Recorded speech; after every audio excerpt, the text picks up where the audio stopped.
So keep an eye on that. So that's my pick for the Jags. I guess that's pretty much saying the breakout team for this season. All right. Next question. Do you think the refs, this is a good one. Do you think the refs will be able to properly officiate the new use of helmet rule? And that comes from Tony Hove. So let's go into the specific rule just in case some of y'all might not be completely clear on what it is or haven't heard it yet. So this is the official rule. It is now illegal for any player to lower his helmet and initiate contact with his helmet. The rule applies to offense and defensive players. It's an expansion on the previous crown of the helmet rule instituted in 2003, by which leading with the helmet was mostly outlawed but still allowed inside the tackle box. Penalty, automatic 15 yards, and possible ejection. What are my thoughts on this rule? I do not like this rule whatsoever, and I don't, players have come out. Richard Sherman has come out. He said he doesn't like this rule.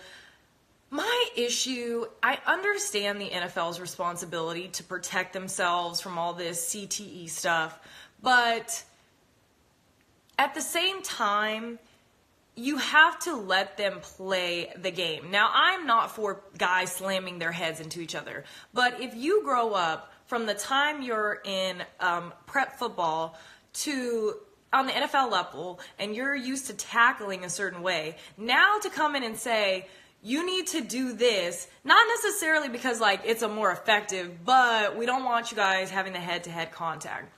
I just feel like the rules for defensive players, it is so hard to be a defensive player in today's NFL.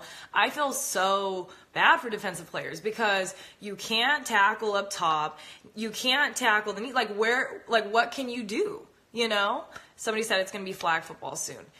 I understand the safety element, and this is the thing. The refs have a hard enough time getting calls consistently off the board.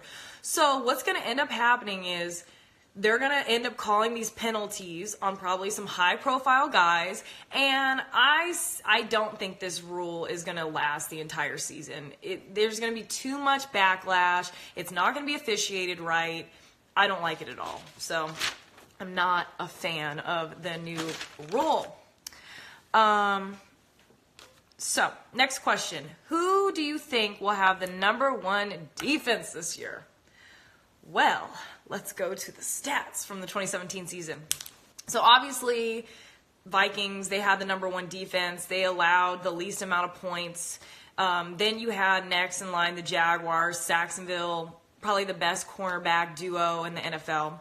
Third, you have the Broncos, who even though they had a horrible season, record-wise, they still have that extreme pass rush, only added to that by drafting Bradley Chubb. And then you have the Eagles, who just swarm you on all three phases. And then you got the Steelers, who are always in the mix. They hold teams to low points. Who do I think is going to have the top defense this year? I really have to go with either the Vikings or the Jaguars. So I'll say my AFC would be the Jaguars, my NFC would be the Vikings. Now, I would say some teams that I'm kind of keeping my eye on. I think Houston, like I said, could be a really interesting sleeper team that not a lot of people are talking about. So I really like Houston a lot. Hold on, I'm going to look at some of these questions. Ravens, let's go. Oh, can you guys keep me updated too if you're watching the football game? I mean, it's the preseason, so it's not, we should have a whole talk on what do you guys think about do you watch the preseason? This is what I want to know. Do you watch the preseason? Let me know if y'all watch the preseason. Yes or no. Because I've started to watch